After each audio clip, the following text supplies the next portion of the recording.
Welcome, everyone. This is the workshop about forgiveness and why it is not what you think it is, and how easy it is to practice so that we can overcome what holds us back. So that's the topic of today's workshop: forgiveness and how to actually do it, why we do it, and why it is not what you think it is. Now that I've said that, let us be patient and wait for the others to show up while I pull up the chat here. I trust everybody is doing well.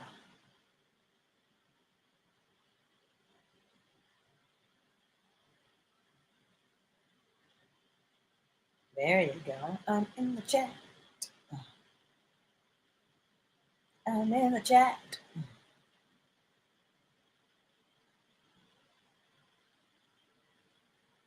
Hello, David. I see you.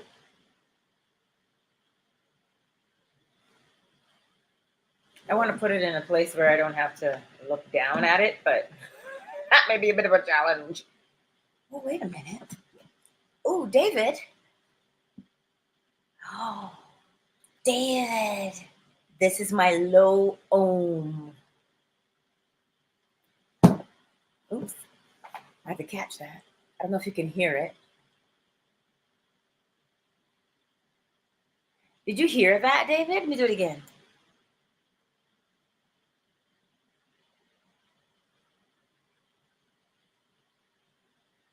It is brilliant.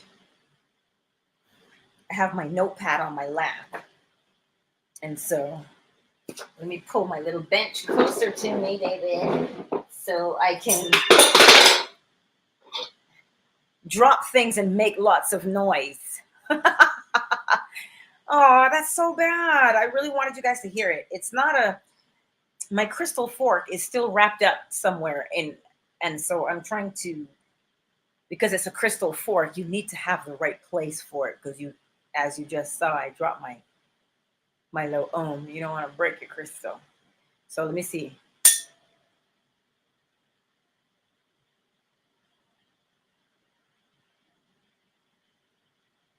That, and the reason why I like the low ohm is because when you put the low ohm on your body, so if I hit it and I do my third eye, it makes your whole head vibrate. You do the sternum in between, makes the heart meridian vibrate. So that's why I love my low ohm. That's a possibility, right? Once I finish my final decorations, I will have easy access to my crystal fork and my bowl so that we can hear them. So that's there's a link in the description below this video from my Amazon page with this low ohm and also the crystal, because those are the two that I use predominantly, and I really like them. They are really helpful for calming the body when we're dealing with things like unforgiveness, right? So they are, let's see, there's 5 people here. Hello, everybody. I trust you have your pen and paper, your pencil and paper, whichever you have to take notes today, but the replay will always be here. Let us recap the beginning. The purpose of today's workshop is to discuss forgiveness, and forgiveness not in the way the rest of the world sees it, because they want you to, forgive and forget, move on with your life. But as I mentioned this morning, when you do it, the comprehension as to why you would forgive, comprehension is really important. The purpose of forgiving. Here's the definition. I have my trusty notebook. To give up resentment or stop wanting to punish someone for an offense or a fault. To relent in being angry or in wishing to exact punishment. Absolve from payment of a debt. That is what it means to forgive, which came from the word perdonare, the Latin, perdonare. So per is for, donare, give, as in, what is the word?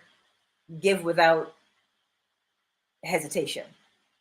This is where the word pardon comes from. To pardon is to forgive. Hello, Melissa. So you see, forgiveness. Something was done to us. Something from someone, somewhere. Indeed, Mozingadali, to pardon. Something was done, an affront, an offense, a fault. Something that caused pain happened in your life, my life. And when you think of that thing that was done to you, there's a sensation that happens in your body, and then there is a projection that goes out from it based upon what you feel in your body. Right? That's what's happening. Comprehend what is happening to you when you do it. It is the memory of the thing, the harm, the fault, the offense. Now, that offense, harm, or fault caused you to behave in a particular way. So in the case of you were abandoned, it's hard to trust. It is hard to open yourself up because you don't want to be hurt again. You don't want to be left again. So you are reserved. You hold yourself back from commitment because of the fear of abandonment again. So you see, it doesn't have anything to do with the person that abandoned you. How can it? Here's the difference between the rest of the world. Hi, Ty. Here's the difference. When you comprehend the offense and what the offense did to you, the offense is causing you to walk around with something. It's causing you to walk around with a habit that you created because of the offense. In law, like man-made law, there's a term called but for. But for their actions, this happened, right? So because, that's a fancy way of saying because, but for. Because you were abandoned, Tracy, it's all good, better late than never. Because you were abandoned, you feel a sense of fear. There's a sense of fear. So that caused fear of abandonment. It caused fear of rejection. So do you need to forgive, or do you need to develop courage instead of fear? I want you to ponder it. Here's the other example. What if that offense was so vile and hideous, right? That you think, well, I can't forget, nor can I forgive you because I have memories. Yes, exactly. We have the memory of the offense. But the offense caused you to behave a particular way. Look at polarity. How do you behave because of that offense? You don't trust people. You lose your temper quickly, right? You are afraid. You are judgmental. See those things? All of those things came out of the offense. And those things that came out of the offense are the things that you are truly, actually unhappy with, and you don't want them in your life anymore. Those are the things that you want to change. You want to change not being so angry all the time. You want to be peaceful. That's what you want to change. It's not that they left you but for their actions of leaving. That's how we developed the sense of, well, maybe nobody wants me. Maybe I'm not good enough. This is where it starts. Maybe I'm not good enough. So now you end up being a people pleaser. And you'll begin to notice along the pathway of being a people pleaser, you can't ever please anybody, because think about how many different people you would have to become. You can't please everybody except for the one in the mirror. Why is that important? Because it is consistent. Whims and the moods of other people. If you live by those, you're on a roller coaster. But if you live according to self, you're consistent, you're steady. So let's say it to you again in a different way. I'll give you the example. I used to be really angry. Holy cow. But my bestie, being as gracious as she is, started talking to me. She said, you don't ever disclose things. You're not honest with your feelings. This is what she used to say to me. And so then I started to share what I had come through. She goes, oh my God, it makes so much sense why you'd be angry. Now, here I am holding on to an offense that caused me to become angry for being overlooked, being not heard. So then you have to yell now to get your point across, because I fear I'm not being heard. So I become this person. I become this person and I begin to way because of what someone else did to me. So it's not that we have to forgive what they did. Because when you say forgive them, you say to me, but you don't know what they did to me, Angela. You have no idea. If you had to live through days without food, you can understand why if I think about this person, I can't forgive. Right? Which is totally understandable. However, what did that treatment cause you to become, and do you like it in yourself? No. Then the change. Polarity. You see where you are and you see who you want to be. And you start to take the action steps. You say, you know what, I lose my temper way too easily. You know what, enough of that. Every time I'm going to remind myself, listen, observe the situation. This person is not out here to offend my delicate sensibilities. Just observe. You don't have to get angry about everything. And you start to tell yourself that. And you begin now when you encounter situations, because remember, that habit and that vibration is still there of losing your temper. It is still there. So because it is still there, you still encounter people. But now when you encounter new people, same situation where you can lose your cool and be angry, now you're faced with the decision. You know, I did say I didn't like being this way. I didn't like to fly off the handle. I will handle this situation differently. I'll be cool-headed. And you begin to do it that way. The next situation comes along and you have the opportunity to lose it again. And you're like, oh, no, I'll observe. They're not doing it because they're trying to piss me off. They're just here because this vibration still lingers. Third time comes along and you do it again, and you do it again, and you do it again. Why are you doing it again?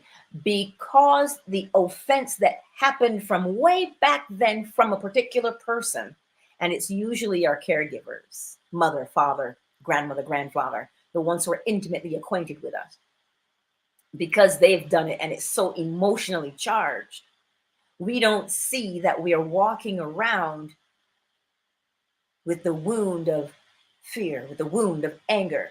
We just see them and we have the association. When you think of them, the wound is there. So now if you change the wound, if you bandage the wound and allow it to heal, meaning you get out polarity, I don't like being this way, I want to be this way. And you start to do the action. Do you know what happens? The next time you think of them, the sting is less. Why is the sting less? The sting is less because the wound is no longer there. And the reason why the sting is also less, because you don't forget unless into play. You don't forget it. You have the memory. But what you've done now is you have reprogrammed your body so that every time that person comes up, the memory is there. So what you've done is you've told your body, okay, here's the memory. Here's how I want to react. And so every time the memory comes up, you react the way you want to. Memory, new reaction. The person who created the offense in the first place begins to drift way into the background. And something happens when they drift way back there. Your new habit of changing the behavior because of the offense begins to bury the old pain that was there. The wound heals. The wound heals. And so the next time you go through the day and you think, oh, snap, I remember when I used to. I remember when I used to. Does that make sense to you? Because I know we want to have that face there. But when you have the face representing the offense, you're looking outward. And because you're looking outward, that's where you're strongly polarized. And because you're strongly polarized in the seat of that emotion, that thing, that anger, that fear, that mistrust, when you're in there, when you're so deep in it, because you're looking outward, there's no time now to create a healing. Meaning, change the thought, change the vibration, change the interactions. Drop your questions in the chat. If you want to give a particular scenario, we'll look at it. We'll break it down for you. That was the generalization. Now let's get specific. And this is a safe space here. It truly is. So go ahead and that way if we're specific, because I can tell you about me, but it is helpful if you know it about you. This is why the anonymous questions are always best, you know, if you want to stay anonymous. I don't have my phone on me to check my email. I'll wait for you. And while I'm waiting for you to type your question, you see, the offense creates something that happens in your body, the sensation. And now you may just be thinking, oh, I can't trust anybody. And what do? You start to look at people with the side eye. Oh, I can't trust you. And you paint everybody with the same brush. And the problem is people call it putting up a wall. So you keep people out. You may keep people out, but you also keep yourself trapped behind that wall because of the fear of being hurt again. Then in actuality, you want acceptance. Empress Ellen, I see you. You want acceptance. So if you want acceptance, you have to look at polarity. You're afraid of rejection. This is where now the first step is to recognize, oh snap, I'm afraid of rejection. I don't want them to laugh at me. I don't want them to not like me. I want to be liked. Step 2 is just that. I want to be appreciated. I want to be liked. So step 3 is, what are you going to do? You remember that people see you based upon their previous experiences. So if they too are walking around with the offense and the unforgiveness, they're only going to treat you by way of judgment because of the offense that happened to them. So it's not the other person. When you say, oh yeah, sure, Angela, forgive, but I can't forget.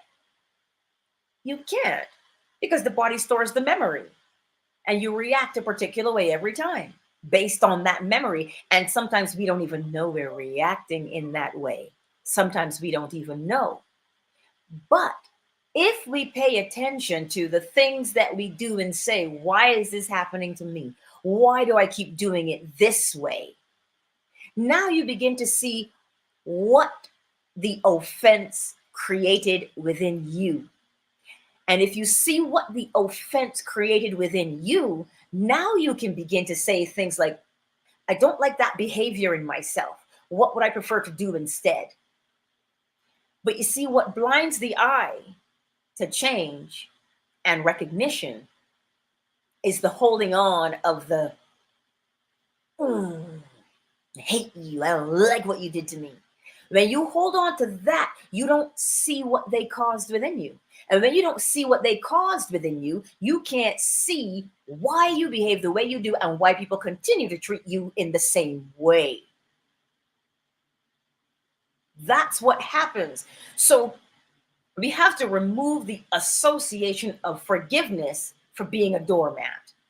Forgiveness is not about who did something to you.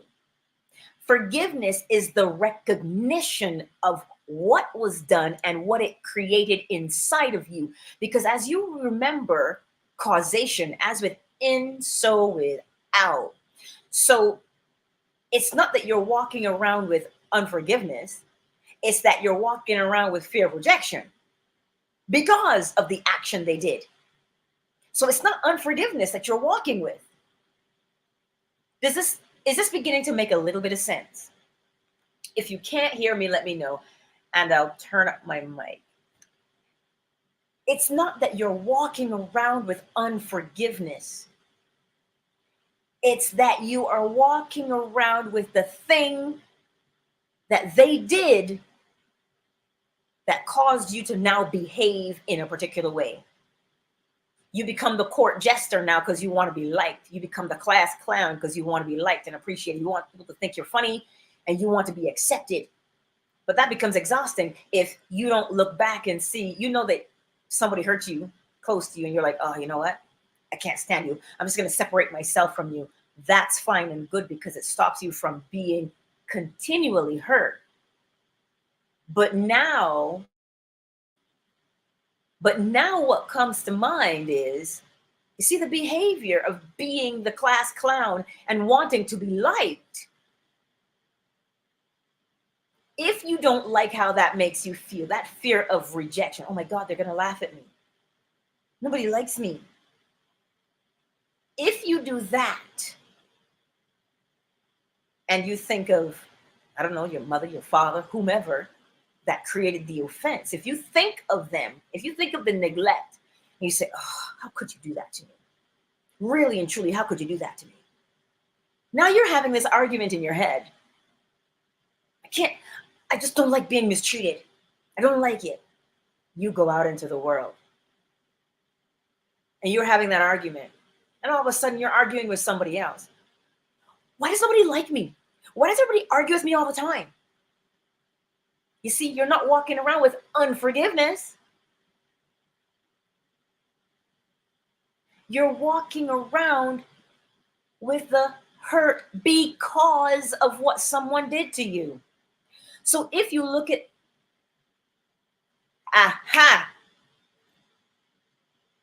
we're going to do that one, Tracy. Give me 1 second. Because it's a very valid question, and I'm glad you asked it. I just mentioned it. Because the question is, how should we handle offenses that are reoccurring?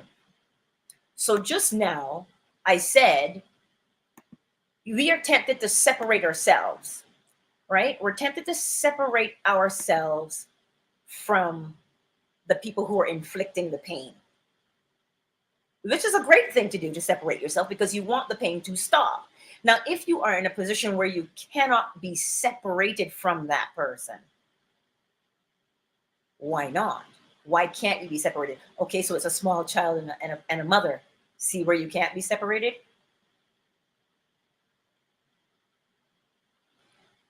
Children, this is why if you're on the outside looking in and you can see what's happening to a child, sometimes intervention is very good to stop things from recurring. But as an adult, there has to be a way for you to separate yourself from the recurrence.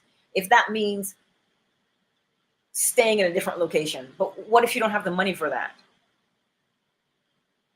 Now this is where we have to become creative. Because part of why we stay in recurring things is because we fear that we cannot sustain ourselves. Sometimes that's why we do it. Oh, if I leave, I won't be able to, I'll go homeless. I won't be able to feed myself. I won't be able to protect my children. This is what we think. But there are things that we can do to stop the recurring. Because as you're saying, it's very tempting to isolate. It's okay to isolate the self. It is. But in the isolation, now you begin to examine yourself to say, okay, what is this behavior that I'm doing that I don't like? Because it is these offenses from our childhood that cause us to choose the types of relationships we get into. And every time we think of the person who hurt us, we relive it, you reactivate the vibration, and you choose that type of relationship over and over again. So to stop the recurrence, you have to be in a place where you can isolate yourself. Then you have to look at what the problem is. You say, okay, look, I don't want to be in this particular situation anymore. What do I have to do to escape it? The problem has the seed of the solution in it. So if you say, I don't have enough money to be on my own, what do you need to do to get more money? Because that's the problem, not enough money to escape the situation from recurring. So then you start by looking at, okay, what do I have? What can I use?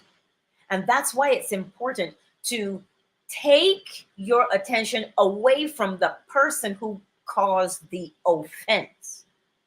If you take your attention away from the person who caused the offense, you'll begin to see the solutions for moving forward. Does this make a little bit of sense? Ask away and we will elaborate some more. I'm seeing you guys here in the chat.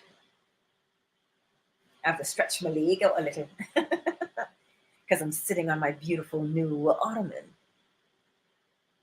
You can't see it, but it matches my tapestry in the back.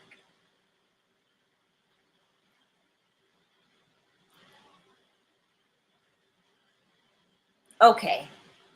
That's why I say, when you take your attention away from, this is why polarity is important, because you're not walking around, you don't walk around thinking, I'll give you my example.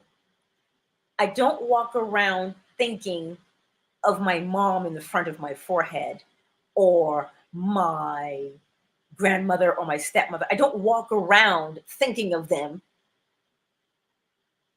But you see the behavior that I developed because of what they did, that's what I walk around with.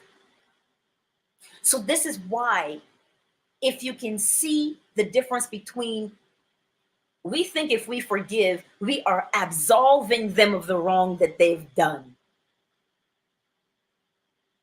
We think when we forgive somebody, we are absolving them of the wrong that they've done.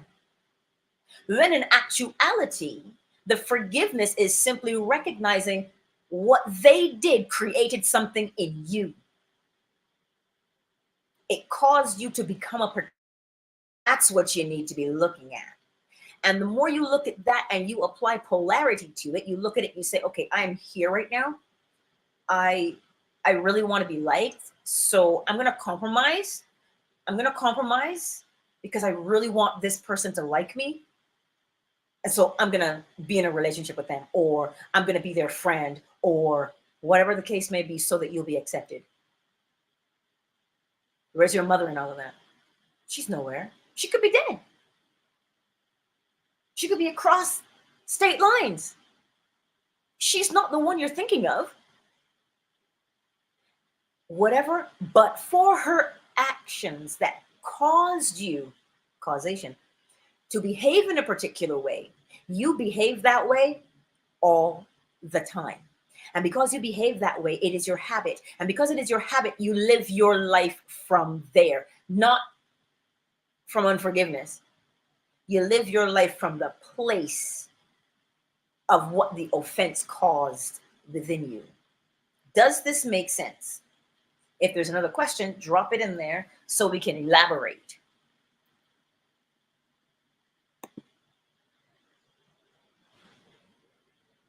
Because I find that we get caught up. And every time you think about the person who created the offense within you, you hold a grudge, we call it. We hold it. But the problem with holding the grudge is you now, because you're holding that grudge, right? Oh, you made me so mad. And you get angry. What are you walking around with? You're not walking around with a grudge. You're walking around with anger. You're walking around with frustration. As within, so without.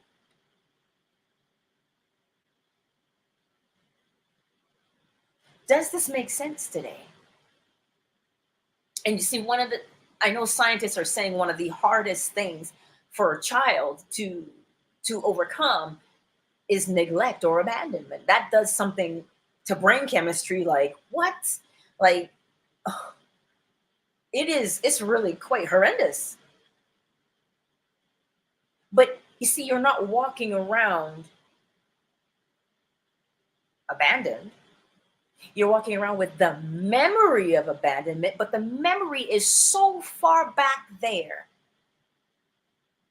It's so far back in the past. The remnants of the memory, your habit. So now, what you have to do for yourself is, because, let me get my trusty notebook out so I can read it to you. Relent in being angry or in wishing to exact punishment. That is what it means to forgive. Huh? You relent in being angry. Because it is the anger that you're walking with, not unforgiveness. Unforgiveness is an umbrella, and we put things under it. We put our mother under it, we put our father under it, we put our grandparents under it, we put the dog under it. We put everybody or your boss under that umbrella of unforgiveness. Then in actuality, it is the behavior that you developed over time because of the actions of someone else. That is what you're looking at, and that is what you use polarity to change. Because when you stop walking around with that anger, well, then the interactions you have begin to change. And so next time you think of the person who created the offense, like I said before, the sting is less. Empress Ella, or what you as a child perceive as abandonment. Yes, oh honey, daddy has to go to work. Children don't, especially when they're really tiny, they don't understand that, the leaving. But what they do see is the coming back. They see the coming back. So they begin to perceive time. They begin to understand time. Daddy leaves, daddy comes back. Mommy leaves, mommy comes back. And so consistency, and this is why consistency is important with little ones. If you do it the same way every time, if you have your work schedule and it's set the same way, your child now begins to understand, oh, you're coming back. Okay. And they go past that thing. They go past that. But now, what if your work schedule is you go, you come back, you go, you come back, but then one day you don't? What if something tragic happened and that parent didn't come back? Because it's still a child. They don't understand, oh, something tragic happened, my parent is not coming back. All they know is you're gone. One day you were here, you're gone. You don't have an understanding They don't have that discernment. So they think abandonment. And so this is why then you now become an adult and you recognize that every time your partner leaves, you get this sense of fear. Oh, but, and you make sure, call me when you get there. You see that fear that was developed way back then? That's what I'm trying to tell you. The person who created the affront, the offense, the fault, left you with an impression upon your subconscious mind. And because that impression is there, you behave now. Like I said, I know people who do that, who say, I'm so scared when you leave. What if something happens to you? Because they're remembering vividly having lost someone tragically. So now they have that fear. And so the other person interprets that fear as irrational, and then the two argue. Well, I can't be with somebody who keeps trying to do this, blah, blah, blah, and pin me down, and all because of the fear. It's not abandonment anymore. It's the fear. Does this make sense? I see you, Cheryl. Nice to see you. So this whole thing of, oh, I gotta forgive you, and you hurt me that bad.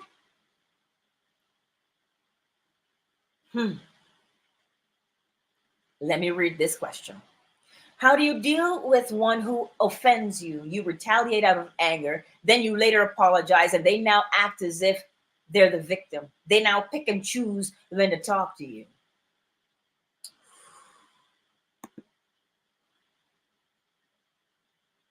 How do you deal with one who offends you? And then you apologize. You see, the offense has an instant thing upon the subconscious mind. It is instant. But why is it instant? Hey, not I see you. Why is it instant? It is instant. You took offense. There's something in there, as within, so without, right? There's an offense. You took offense. And because you took offense, the anger is natural. How dare you? So you've heard the saying, once bitten, twice shy, right? So because that anger was so, that anger was so powerful for that other person, now they're a little bit hesitant. You see, behaviors don't always come from childhood, you know. 90% of them are from there, 95 are from there. But anything that emotionally stirs you up leaves a rapid impression. Hear it, emotionally stirs you up. So if the anger caught that person off guard, now they're much more tentative. They're much more tentative. And I saw the comment come up, and so now I gotta address it. They're gonna be tentative now. They're gonna be going. Now what you've got to do is to be consistent in your new way of speaking. Because now by repetition, you've got to reprogram you, which will reprogram them. Which means if you say to yourself, man, why did I fly off the handle like that? So polarity, look at it. You say, you know what? I took offense to that and I totally lost my cool. I don't want to do that again. So how do I want to behave instead? I want to have more understanding. Okay, so the next time somebody speaks, I'm going to listen. I'm really going to listen. And if I feel something stir up within me, I'll say, wait, okay, you know, I'm listening to what you're saying and it's causing me to feel a particular way. I got to examine that. That's what you do. Because in so doing, when you do it that way and you begin to catch yourself before you lose your cool, you are reconditioning yourself to be an observer so that you can respond, and you're conditioning them by way of your consistency. So they say, oh, that was just a one-off. And then to rebuild the trust, you have to remain consistent. Because if you don't remain consistent, meaning if you don't change why you fly off the handle, you're training them to not trust you. Well, you know what? This person is volatile. And what are they going to do? Stop talking to you. And the fear now, you see what it mutually beneficial here. The fear now of you being left by them is going to cause you to bite your tongue and not say the truth or speak up when you need to. When in actuality, it's not that you have to bite your tongue. It's that you have to examine why you flip out. That's all it is. So you have to go back and say, what? Have I done this before? Does that, Melissa, does that make sense?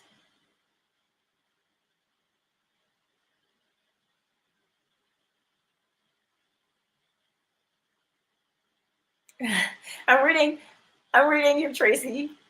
You said you'd be tempted to cut that person off and live as a recluse. I understand. And what it does is, why do we take offense so quickly? Because we feel like we're not being heard. And when we feel like we're not being heard, what is the natural thing to do? Holla.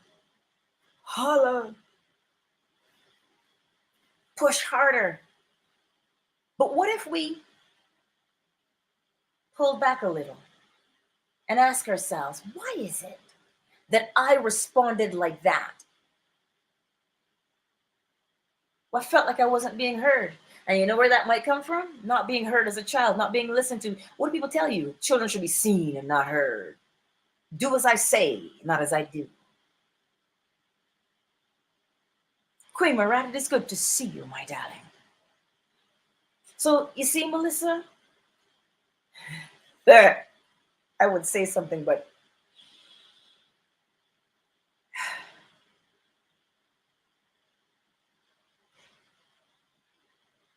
you have the name of someone that I'm not fond of. You see, it's little things like this.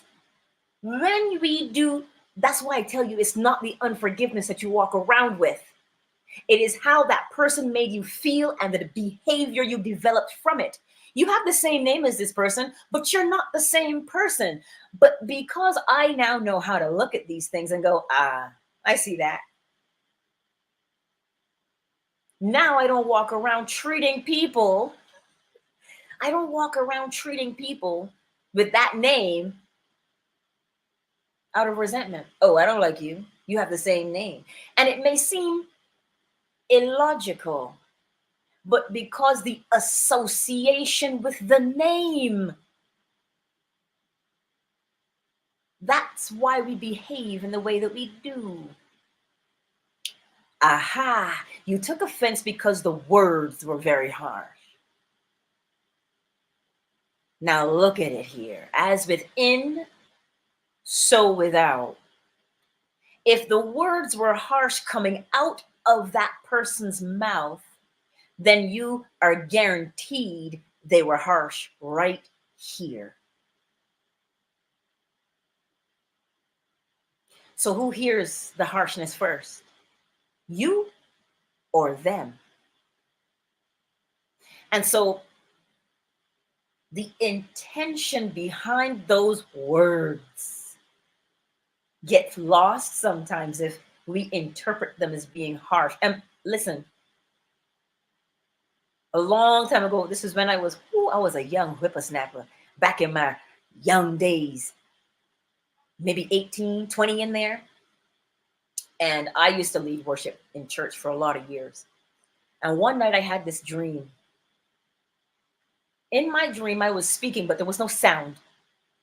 But there was a whip in my hand. And every time I spoke, the whip would go out and the people would flinch, whoever was in that group that I was talking to. And every time I spoke, the whip would come out. That dream taught me quite a bit. It made me ask myself, what are you saying and why are you saying it and where are you saying it from? So when you say the words were very harsh, it's coming from a place within that person. They are walking around with that thing, that offense that causes them to behave in a particular way. So if you see it, you say, oh, I understand where that's coming from. I understand. And when you begin to understand where it's coming from, now you respond differently. You respond in a firm way because the boundary is important. The respect is important. You say, check your tone, but I understand where you're coming from. Check the tone, but I understand where you're coming from. Let me tell you something. My bestie and I've been besties we haven't been besties for that long, but we've known each other over 30 years. It's a long time. But now what we're realizing is, holy cow, I can speak freely. I can speak honestly. Why? Because we're both in a position now where we understand why we behave the way we do.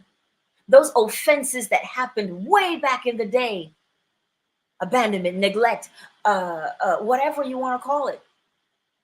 Now we can have a conversation and not have to say, I didn't want to offend, because we understand.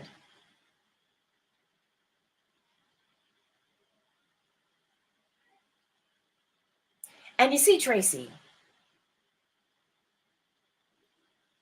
when we expose a weakness, we make it heal. Know that. See, and taking offense, again, you take offense, or you used to take offense easily, simply because of something that happened back in the day. So it's not that you're walking around with unforgiveness towards someone, it's what you became because of what they did. So if you look back at that and you say, oh, I don't like to take offense. I don't want to be that way anymore. That was step one, because you're using polarity. Let me show you guys what I do. You're using polarity.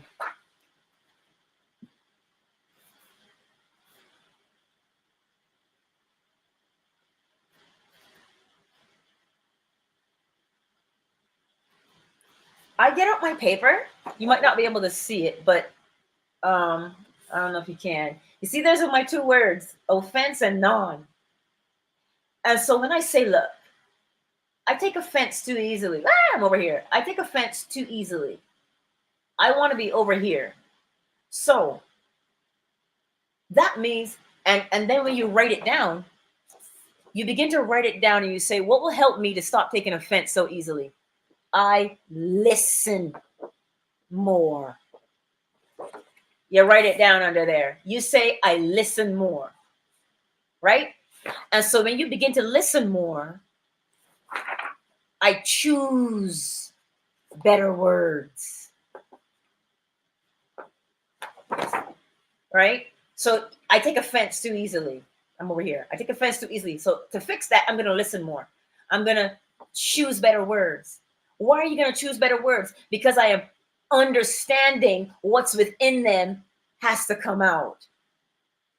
So now that when you write all of those things down and you go back and you look at your paper, you now look at where you took yourself from, easy offense, all the way to not being. And what do you have to do? These actions every time.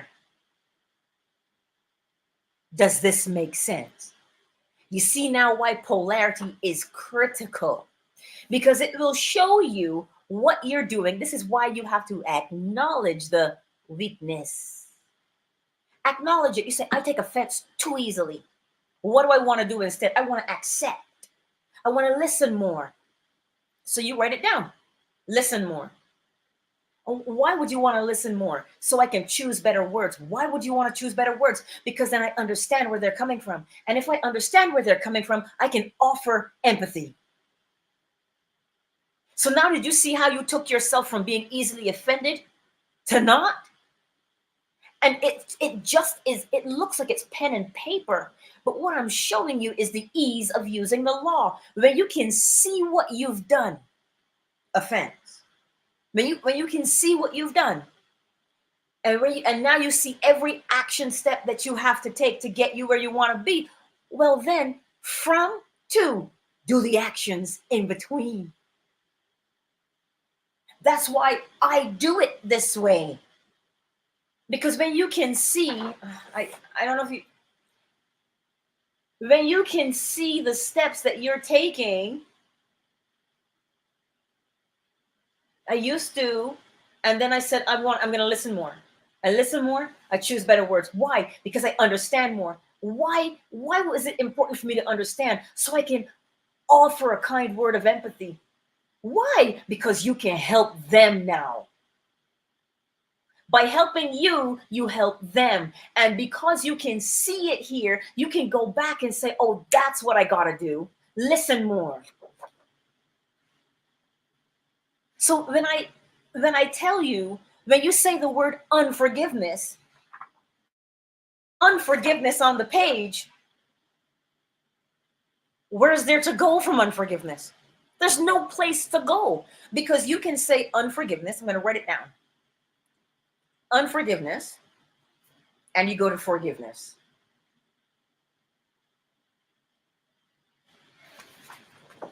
Why are you walking around with unforgiveness? Because somebody did what? Then you have to write down what they did under unforgiveness. It's never unforgiveness that you're walking with. It is what is beneath the unforgiveness. So that when you write that down, you say, oh, okay. Do you see now how you take yourself from unforgiveness? You must. So here's the offense. Oh, this whole backwards thing is tricky. So here's the offense under unforgiveness. That's the offense. That's why I told you that unforgiveness is an umbrella. It's not what actually is the problem. Your behavior is the problem because of the offense, the fault, the thing that was done. Does that make sense to you today? Does that make sense?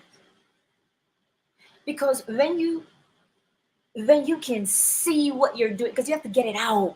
You have to see what's within you. This is why journaling is a good idea, but not journaling in the sense of, dear diary, I encountered this heifer today and she really pissed me off and I just wanted to mow her down.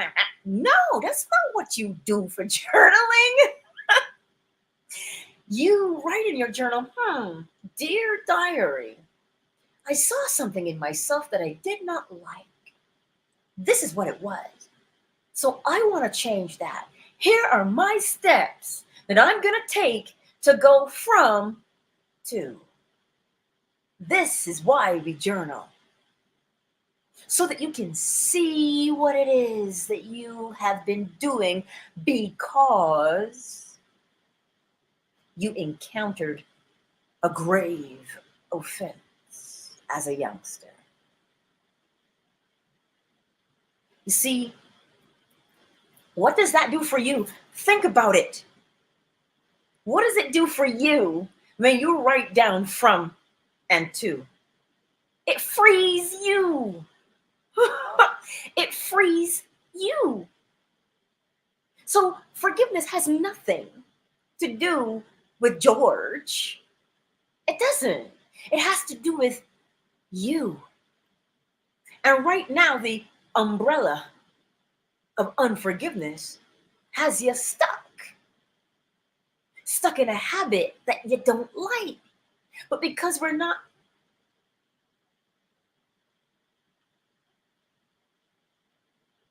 I don't want to say that we're not willing, because that is not the case.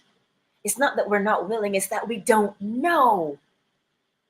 We don't know. So the next time you encounter a behavior, within yourself, yeah? Ask, why did I do that? Why did I behave like this? Why did I do that? Because the actions of someone else you trusted.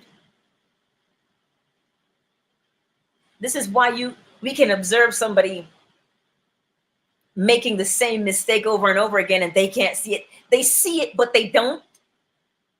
They see that they're doing it, but they don't see it. But they're doing that same thing over and over again because it is a habit. Because, you see, the person you're around the most, you begin to behave like them. You ever watch your small children? If you put your foot out and you start tapping your foot, they start doing the same thing. I saw this video on YouTube. This little boy would walk with his hands behind his back and with a little bit of a limp. Why? Because he spent a lot of time with his grandfather, who walked with his hand, a very old man who walked with his hands behind his back with a little bit of a limp. And so that's what the little boy began to do. That's what we do. We imitate those people who are closest to us. So their behaviors and the things that they say or the way that they treat you cause us to behave in a particular way.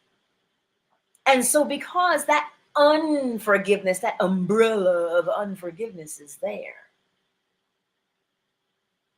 now you got to begin to catch the behavior that shows you how you started to behave because they did something.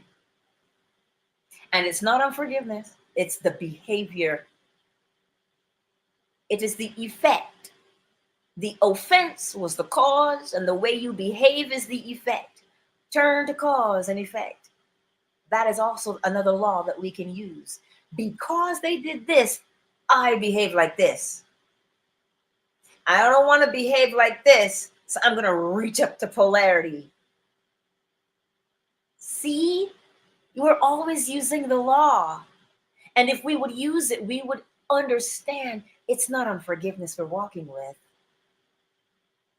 It's the behavior developed from the offense.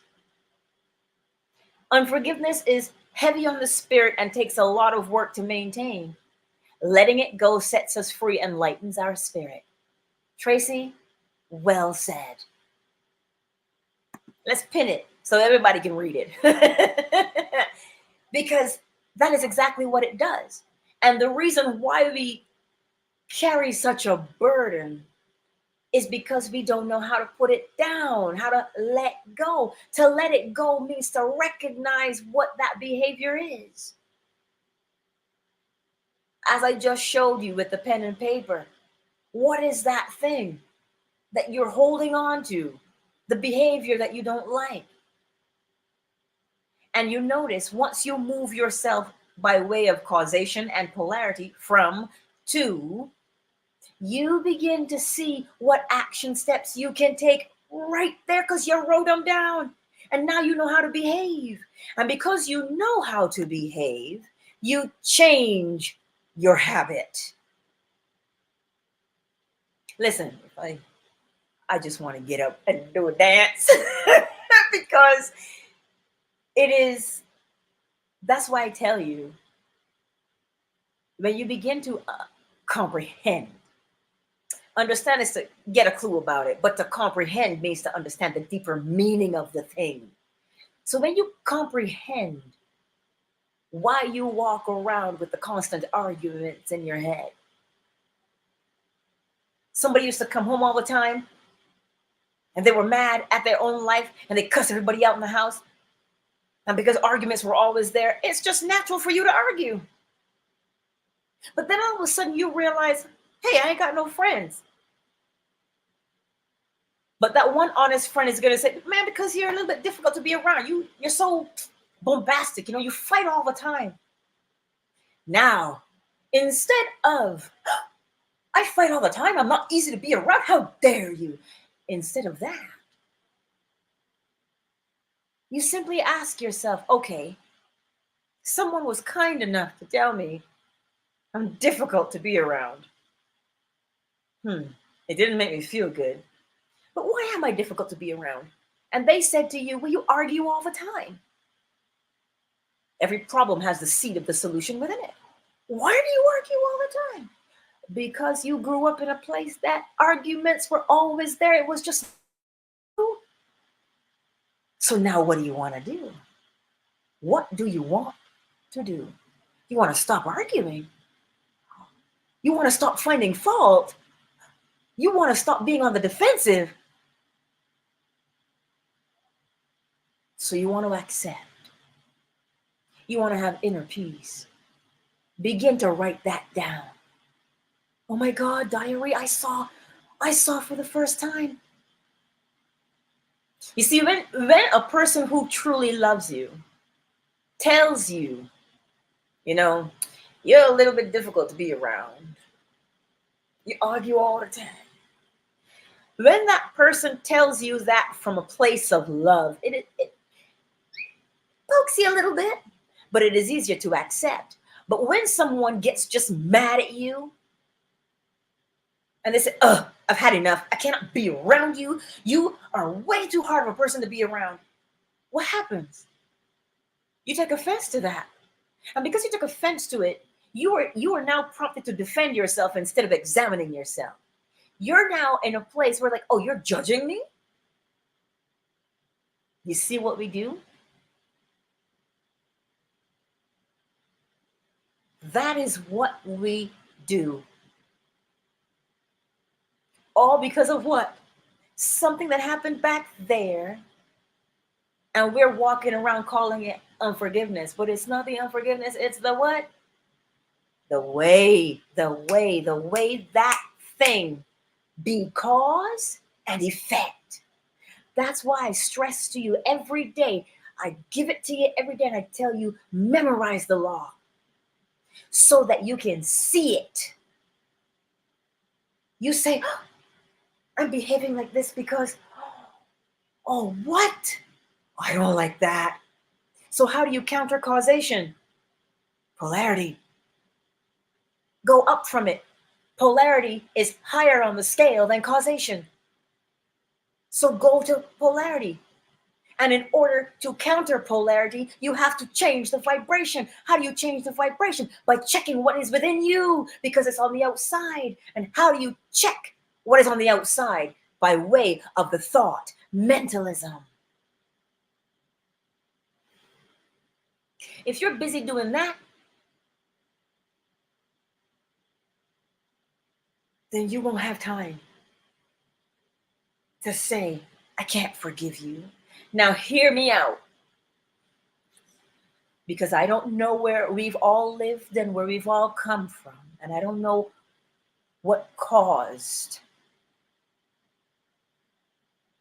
I don't know how you were mistreated. I don't know to what degree. Listen, a half a degree is too much. So today, I'm not sitting here and telling you, forgive and forget. It happened in the past. I'm not sitting here and telling you that because I am ignorant and not empathetic or sympathetic towards you. I'm sitting here to tell you, examine the behavior that you do because of how you were treated. Why? Because if you see the way you behave and you don't like it and you change it, then the offense loses its sting. And when it loses its sting, the scripture comes to mind, oh, death, where's your sting? Now, you don't have to feel like you're alone or that nobody understands you. I want you to feel me today. The thing that caused you to behave in the way that you now behave after all of these years is the thing that takes the most importance. Let me put it back up and tell you why. Because unforgiveness is heavy on the spirit. Whose spirit? Yours. It is a burden that just gets heavier over time. And to let it go, you examine the behavior that you're doing right now.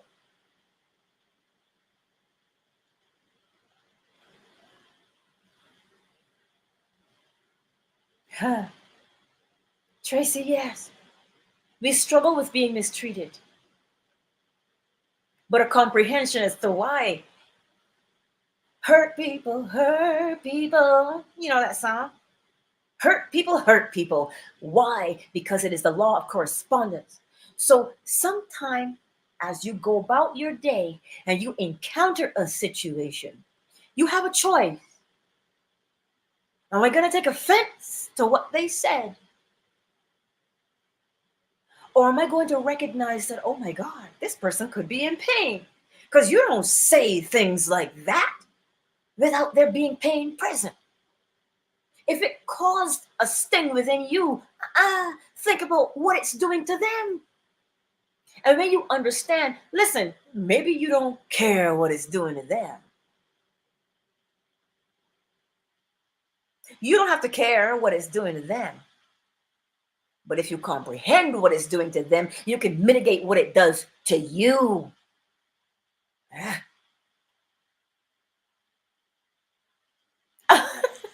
Tracy, commenting is beautiful. It truly is. It truly, truly is a beautiful thing to comment. Don't worry. Have at her. Because it shows that you're processing the information and learning. Not saying that because others don't comment, it doesn't mean anything. All I'm saying is we all learn and express ourselves differently. So do what causes you to grow and expand and to change. That's what it is. You know? So that's why I'm saying to you today, it is not that you have to walk around and say, you know what? You treated me like trash. You treated me like doo-doo on the bottom of your shoe, but I'm going to love you anyway. That's not what you're saying. What, are we delusional now? No. What you're saying is, I understand. And I don't like the way I feel. And I don't like the way I behave because of that incident. So I'm going to learn and change my behavior so that the next time I should encounter something or reminisce about that thought, it will never make me act a fool again. Why is that important? Because now you don't go through life treating people the same way you were treated. Right? I trust that made sense for you all today. I wanted us to have I really, really wanted us to see unforgiveness in a different light. When we look at it from the outside, it will always be an offense. But when you look at it from the inside as a way of understanding and comprehending, I behave like this? No. Ain't nothing anybody is going to do to you to make you behave. You have control over how you behave. But when you relinquish your control by way of the unforgiveness and the offense and how it makes you behave, now you become.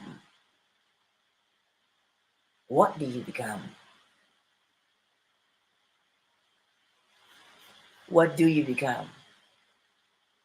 We carry on the tradition of hurting others. And then we want to curses. They're not generational curses. They're just simply habits that have been passed down from generation to generation that we were incapable of changing without the proper information. And now that we have the proper information, don't sit there anymore and go, oh, No, you're not a victim. And that's why when we don't understand, we continue to behave in the way that not only hurts us, but hurts those around us. Well, how can you beat your child? Because you were beaten. But if you don't make that change to say, I will not lay a hand on my child, but then you lay your words on them. See it? Now you have to examine the self and say, I want to train up this child as a disciple, meaning teach them the law so they can live it. That is what to be a disciple means. That is what it means to discipline. Where's the etymologist? That's what it means. To disciple, to train, to teach. To teach somebody. So this is why if you're going to teach somebody to be like you, well then you better be the best you can be. Right? So it is just, and we truly have bastardized the word discipline. Oh, you got to be a disciplinarian. You got to have a firm hand, spare the rod and spoil the child. That's what we hear. But to disciple someone, to discipline someone, is to teach. We teach. Someone learns when you teach them. They don't learn when you beat them. Hello. So teach. But to teach, you must comprehend. And that's why children, they imitate what they see. You can tell them to do something all day long. But until you show by example, even sometimes that's a little hard, but this is why consistency is key. You see, when you are consistent in your behavior, you are teaching that child consistency and the behavior. Even though they may not give it back to you right there and right then, you better be sure the subconscious mind is always on. And that is why we learn to walk around with these offenses that cause us to behave in such a way to say, you hurt me, I cannot forgive you. It is not about forgive or unforgive. It is about what did that thing do to you to make you behave in an undesirable fashion. That is what you fix. I leave you with that. Are there any more questions? Do we need any more elaboration so that we can implement this in our daily lives?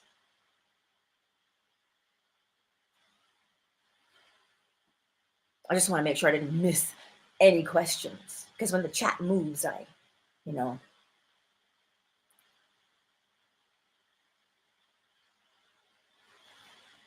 just wait. If there are any more questions, definitely feel free to ask them. If you don't feel comfortable here, email me and I'm going to respond. Hello, Double Happy. I've never said your name before. And that's the thing right there, Miss Tracy. Use journaling to propel yourself forward as opposing to keep the self stagnant. Do you remember the difference? Dear diary, oh my God, she was so blah, blah, blah. She hurt me. No, this is not why we journal. Why? Because if you keep holding on to the offense, you have to keep reliving the offense in other people. But if you write in your journal, dear diary, I discovered a behavior in myself that I don't like. I want to change it. So here's where I am and here's where I'd like to be. And you start to write, what can I do to go from to? And you start writing. We're going to do it again to wrap it up. Remember, the offense. You took offense. Why did you take offense? Because we didn't listen. So we want to listen more.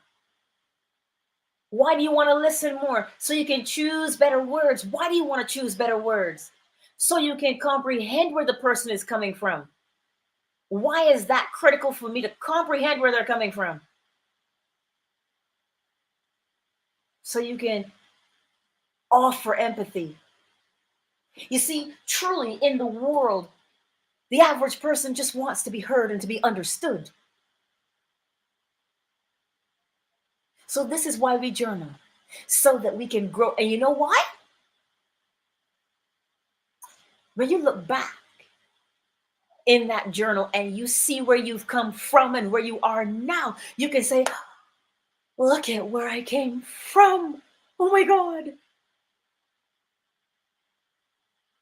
And what is that going to do to you? What sensation do you bring up in the body? So that the next time you feel like you're struggling with something, you say, oh, I've done this before. What was that sensation? And you bring up the sensation, you go, oh, accomplishment? That's what it was. And you bring up the sensation of accomplishment so that you can start telling your body, oh, a feeling of accomplishment is what I'd like to have. And that is how you begin to change your habits. That's all.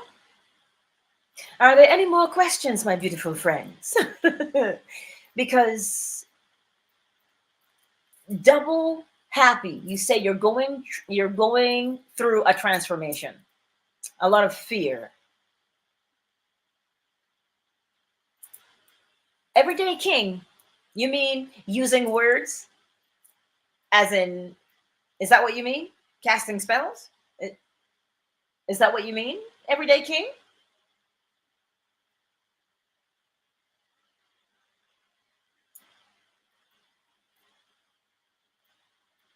Oh, what if you can't spell? You mean when you write things down? Is this what you...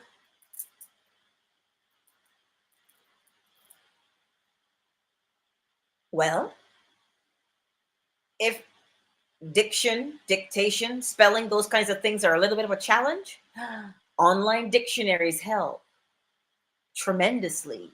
So even if you, because I use my mic a lot, like text to speech, you can say the word and it will show you the spelling, and now you commit it to memory.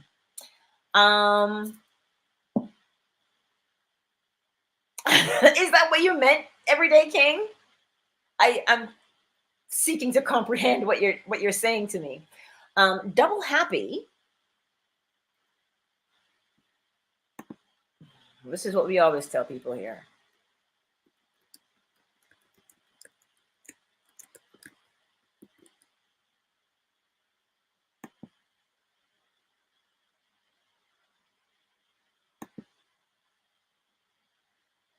There's my email address. That's one way of contacting me. Another way of contacting me, in my YouTube on the About section, those are all the platforms that I'm on. You can, if you follow me on any of those platforms, you can DM me there. If you want to come for coaching, I'm also available for that. You see, when you say you need to make a big change, that can be overwhelming in the beginning. When you say, oh, I need to make a big change, what if you just needed to make a change? The minute you say big and small, when you say big and small, when you give it a size, you understand, you create overwhelm within yourself. It's never big or small. It's just a change. So feel free to slide into my DMs. And also what I tell people, to make things easier on people, you can start a membership on my YouTube page. They have different levels on there, where there's different levels where, for my time, to be able to serve you appropriately and to help you on your path, because I do teach these laws on a daily basis. Right. Tracy, I just saw your comment, and it is true. And that's the thing, when you go back in that journal, think about it for a minute. Most, when we go back and we read those, if we've journaled, and we go back and we read them, you're like, oh my God, I spoke like that. And you start to feel those things again. So that's why if you write it in this way, in a way that changes you, That's your power. I want you to see this for yourself, to apply it. So yes, double happy, I can make myself available. It just depends on what you're looking for. Like you can look me up on Patreon. There's something in there where you choose the level of commitment you want to have in your own life and you want my time. Just let me know. And I'm here to walk you. And yes, you see it? Double happy? Slide into my DMs. Let's deal with this. Let's just deal with it. Slide into my DMs. I understand because I can feel it. I can feel it through your chat here. I can feel it. Don't disclose anymore. I understand what you're saying. Email me or find me on one of the platforms you're on and we'll get it done. Simply because I understand. Comprehend. I comprehend exactly what it is, because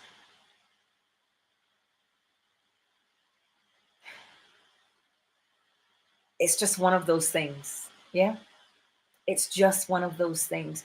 And once we get a hold of it, we'll begin to walk accordingly, live accordingly, act accordingly. My child is having a good time. Lord have mercy. I love it. You are most certainly welcome, double happy. And I look forward so when you email me, identify yourself as double happy, but then give me your real name so I can call you by your name. I can call you by your name. There's no greater respect than that, than acknowledging. Oh, Melissa, thank you. I appreciate that. So I trust that you found today to be helpful, to have a new perspective on forgiveness and what it does. Because it's not unforgiveness you're walking with, it's the thing, the anger, the frustration, the resentment. Oh, those are the things you're walking around with. And as within, so without. That's what you're walking with. And that's what you get to experience with other people. See what I'm saying? Or you hear what I'm saying? I like that. You're picking up what I'm laying down. Those are some cool catchphrases. But as long as you get what I'm saying to you, you know. So if there aren't any more questions, my beautiful friends, I shall not keep you longer than required. But use it. And you know what I will do? I will make a post on it, actually. I'll take a photo of it and I'll make a community post so that it is easier for people to implement in their lives, because I really do like it, because it gives you all your action steps that you get to take from where you are to where you want to be, or from where you are to where you want to be. Huh? I haven't mastered the mirror, okay? But yes, I trust that was helpful to you today and that you will implement things. And if you have any more questions, you know where to find me. Oh, Tracy, I will be checking my email. My phone is charging because, when you and your bestie talk all the time, we need battery power, right? So our phones are constantly charging. But I look forward to your guys' communication, and also to the people who are members on my YouTube channel. Thank you for that. It shows that you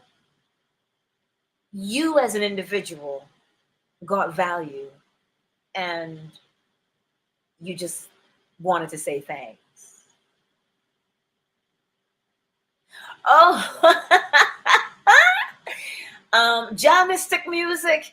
I'm not Jamaican, I'm a Bajan, but I had to make you feel welcome. Welcome to the space, because I've never said your name before. Here is a very brief recap of what is forgiveness. Contrary to popular belief, forgiveness is an umbrella the offense, because forgiveness, to forgive is to give up resentment or stop wanting to punish someone for an offense. But you see, the offense causes you to behave in a particular way. That is how you're living your life. From that feeling of the offense, not the offense itself, but the feeling of the offense. So if the feeling of the offense creates is anger in you, and you walk around and you're angry all the time, then you have to be angry all the time. It's not forgiveness or unforgiveness. It is the anger that came as a result or as the effect of the offense. It is causation. Because they did something to you, you now behave this way. And because you behave that way, you get treated that way. And when you get treated that way, you don't think about, oh, this person did that, because you're not. Sometimes we don't remember the offense, but we remember the sensation of the offense. And that is what we live by, that sensation of the offense. And because that is live with and habitually live with, it is what you must live every day. And that is what must be dealt with. Not whether or not you can forgive them or let go. Because when you deal with the effect of what they caused within you, well then, they no longer control you. And what do you end up doing? You end up absolving. You absolve them. Why do you absolve them? Because you now recognize, because you're walking with it, the only person you're harming is the self, not them. Only ever you. Only ever you. And as my beautiful, beautiful Tracy said, it is a heavy burden to walk with unforgiveness, and it becomes heavier over time. It doesn't lighten, it becomes heavier over time. That is a summary. But you, my beautiful Jah music, Jah mystic music, you'll have to watch the replay, because there's many golden nuggets in there to help you truly comprehend. You are most certainly welcome, my beautiful Empress Ella. I'm trying to read what you said to me here. Like, thanks. I just used the law. What are the laws? Mentalism, correspondence, vibration, polarity, rhythm, causation, gender. Ah, beautiful laws to live by. All of creation is governed by them. Learn them so you memorize them, recognize them so you can better utilize them. Lord, don't get me fired up. Don't get me fired up in here today. No, I'm trying to stay. I'm just teaching it to you from this lovely place. But I find when I get fired up, I'm like, ooh, I get so excited because the law really truly fires you up. That's okay, double happy. Just slide into my DMs or my email and we'll connect. And we'll help you with your change and your transformation. Yes. Aw, Tracy, thank you. You know what? It is a safe space. I wouldn't have it any other way. The law, though, right? And you all make people feel so welcome when they come into the chat. That is, that's a beautiful thing. It really is. Right? So there. I don't want to keep you because I said it would either be an hour or an hour and a half because I know me. I'm a chatty Cathy, and I'm okay with that. So I don't want to keep you any longer because we're right at that hour and a half. So if you need more, simply, and in March, I forget, March 20 something, I don't know, we'll be talking about the all, because the all mind. Oh. Tracy, see? And so loving on people, when you love on people, you know what that means? It means you comprehend people and you can meet them where they're at. Oh, what a beautiful gift, Tracy. It is a very beautiful gift. It surely is. And yes, Queen Marat, it is all love here. I love it. So there, we are at that. See, I don't have emojis on my computer, but I have emojis in my chat on my iPad. See, I can do them there. I can't do them on my computer. But that's all, my beautiful friends. Parting truly is such sweet sorrow because you're so beautiful to be around. I love your company. But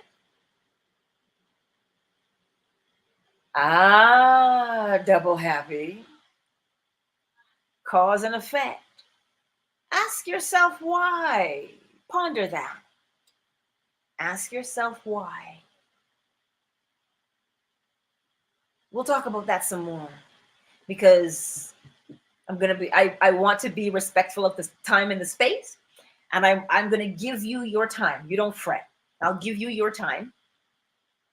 So I'll look for your email, Double Happy, and we'll work through it. All right? Because I know some people took time from their lunch and stuff. So Double Happy, slide in there and let me know. Okay? Oh, Melissa, you are so welcome. And Queen Marat. Empress Ella. All of you you make it. There's this country song. You make it easy, loving up on you. You make it easy. You really do. To share the beauty of the all because you're eager to know and to learn and to comprehend. That's what makes it easy. To love up on all of you. So yeah, I will see you guys around. What is that from? Take it around town. I don't remember, but I know that's when I said around, that's what it triggered. You see how easily memories are triggered? Queen Marat, I too am grateful for all of you. Thank you for being here. And I will see y'all again later. I'll post a nighttime guided meditation. And then on the 28th, we have the testimonials. And then on March 1st, we have the 2190 challenge. Oh, that's going to be a good time to be had by all. And I'm looking forward to it. I'll see you around, my beautiful friends. Much blessings to you as well, Double Happy, and everyone here. Peace out.